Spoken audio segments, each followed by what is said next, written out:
Hey friends, Scott Barber here with a reflection from the Rev. We're in Philippians chapter 2, verse 1 here. Have you ever felt compelled to do something? And I think about that.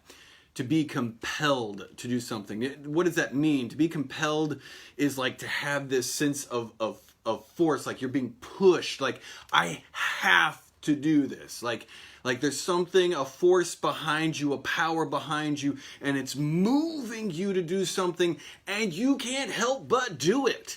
It's kind of like having wind in the sails that you're pushed forward into something. Have you ever felt that before? Compelled to do something. Well, Paul is explaining to the Philippians here that there's something that when we look to Jesus and when we've experienced what he's done for us, when we've tasted of the work of Jesus in our lives, that there's a compelling force that pushes us in a certain direction. Now, every day we always experience the compulsion of a certain force, and that's selfishness and self-centeredness. We don't have to be creative about being selfish. You know what I'm saying? Like, you get out of the morning and you just kind of want to think about yourself and react in ways like, don't touch me. I'm going to harm you if you talk to me too soon. We just naturally think selfishly. We already have that compulsion within us, right? Well, Paul is saying, you know what? It's an anxious time, Philippians. You don't know whether you're safe or not. You don't know where the next persecution is going to come from. You live in fear, and when you live in fear, you think about yourself. You're compelled to think about yourself. And so he says, listen, in verse 1 here, if you've had any encouragement from Jesus, hey, out there, have you had encouragement from Jesus? Has he encouraged you in any way in your life? If you've had any comfort from his love, how about you? Have you been comforted by the love of Christ in any way in your life? Any participation in the Spirit? Have you experienced the power of the Spirit, the working of the Spirit? Any affection, any sympathy, the love of God, him connecting with you, sharing in your pain and your suffering?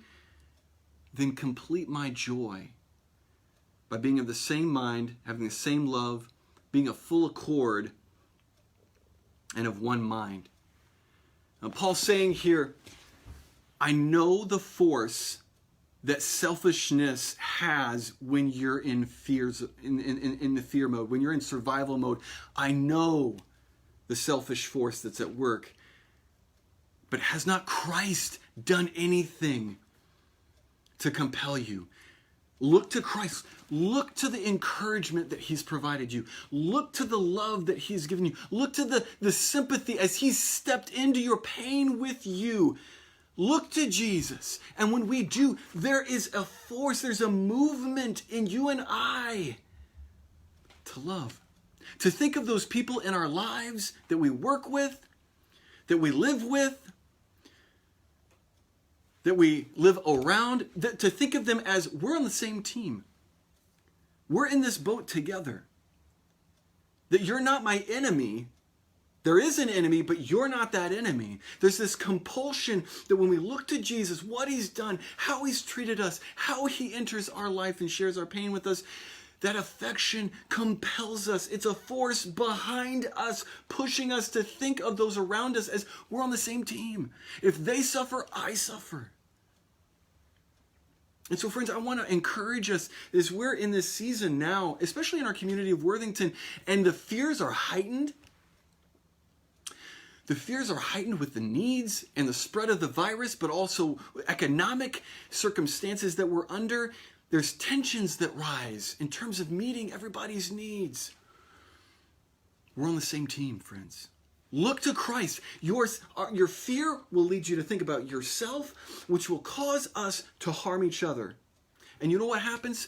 When we're hurt people will hurt other people. But when we look to Jesus, we're compelled. We have a different outlook. We have a different kind of force and power to love others around us in the way that Jesus has treated us. So guys, let's turn our eyes on him.